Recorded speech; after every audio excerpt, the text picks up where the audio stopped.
কক্সবাজারে অনেকে বেড়াতে আসেন, হুটহাট কোনো কাজে আসেন, হাতে সময় খুব একটা থাকে না। হয়তো সকালে আসলেন, পট করে সন্ধ্যার সময় গাড়িতে উঠলেন। হ্রদ দেখা আর কলা বেচা একসঙ্গে করলে যা হয়, সেক্ষেত্রে কক্সবাজারের সৌন্দর্য দেখতে গেলে আপনাকে প্রায়োরিটি লিস্ট করতেই হবে। সবকিছু তো আর একদিনে দেখে শেষ করতে পারবেন না। সেক্ষেত্রে 3 ধরনের সাজেশন থাকবে আমার পক্ষ থেকে। একটা হলো মাস্ট ভিজিট, আর একটা হলো শুড ভিজিট, আর একটা হলো নাইস টু ভিজিট। আপনার হাতে তো মাত্র 8-9 ঘন্টা সময়।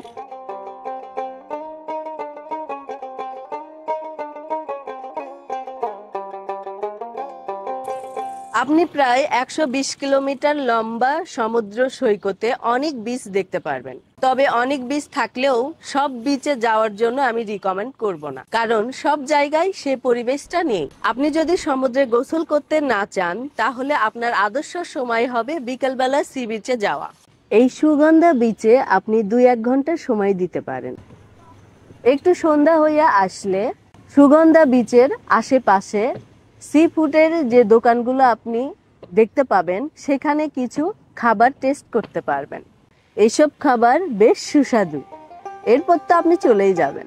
আপনি সকালটা শুড ভিজিটের আওতায় মেরিন ড্রাইভটা ঘুরে আসতে পারেন, কারণ প্রখর রোদের কারণে সকালবেলাটা সৈকতে বসে থাকতে পারবেন না। মেরিন ড্রাইভ ঘোরার জন্য কলাতলির ডলফিন মোড় থেকে সিএনজি রিজার্ভ করে নিতে পারেন। তবে দলে লোক সংখ্যা বেশি থাকলে চাঁদের গাড়ি ভাড়া নিতে পারবেন। এরা সারাদিন বা হাফ বেলার জন্য ভাড়া চার্জ করতে পারে। সিএনজি 500 থেকে 1000 টাকা, আর চাঁদের গাড়িগুলো 3000 থেকে 4000 টাকা নিবে। তাদের সাথে নেগোশিয়েটের মাধ্যমে আপনি কমাতেও পারবেন। মেরিন ড্রাইভে সকাল 9টায় যদি আপনি যাত্রা শুরু করেন, তাহলে দুপুরের মধ্যে ইনানি এবং পাটুয়ারে টেক একটা চক্কর দিয়ে আসতে পারবেন। পথে অন্য কোনো স্পট দেখবেন না, তাহলে সময় কভার করতে পারবেন না। গাড়ি থেকে যতটুকু সৌন্দর্য দেখা যায় ততটুকু দেখবেন। একেবারে পাথরের রানী পাটুয়ার টেক অথবা ইনানি, যে কোনো একটাতে থেমে 10-15 মিনিট ঘুরতে পারেন। তবে সেই সময় ঘুরে মজা পাওয়াটা খুব কঠিন। তখন বাহিরে হয় রোদ, না হয় বৃষ্টি থাকবে। মেরিন ড্রাইভের মূল আকর্ষণ হলো এই পথে যাওয়া আসার ছায়া ঢাকা এই সরু রাস্তাটুকু। এর এক পাশে সাগর, অন্য পাশে পাহাড়। এক বিচিত্র কম্বিনেশন। পথে কিন্তু অনেক স্পট আছে, যেসব আপনি দেখবেন না।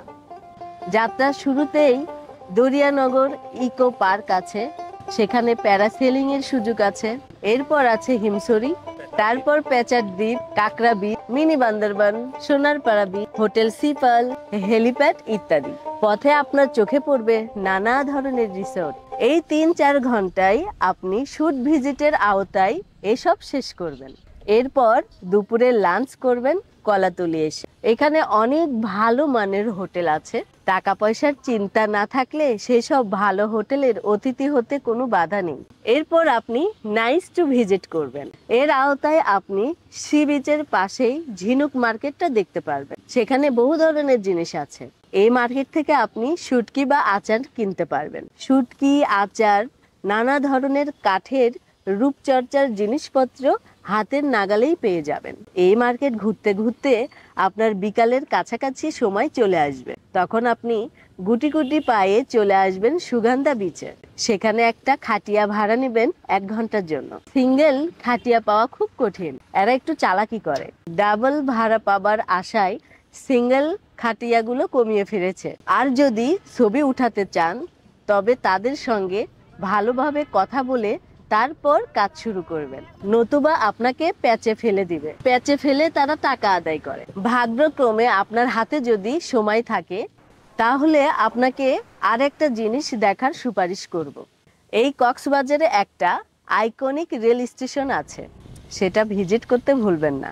কক্সবাজারে অনেকগুলো ভালো জিনিসের মধ্যে একটা জিনিস যোগ হয়েছে। সময় না থাকলে আলাদা কথা। দর্শক, এই হলো আমার পরামর্শ। আপনি যদি একদিনে কক্সবাজার ভিজিট করতে চান, তাহলে এই 3 তরিকা ফলো করতে পারেন। আর এই তরিকা পছন্দ না হলে আপনি নিজে রিসার্চ করে নিতে পারেন। ভ্রমণ বিষয়ক আরো জরুরি তথ্য প্রয়োজন পড়লে অবশ্যই কমেন্টস করে জানাবেন। ভালো লাগলে লাইক দিতে ভুলবেন না। আর যদি আপনি আমার চ্যানেলে নতুন হয়ে থাকেন তাহলে অবশ্যই সাবস্ক্রাইব করবেন। আবার দেখা হবে, ততক্ষণ পর্যন্ত বাই।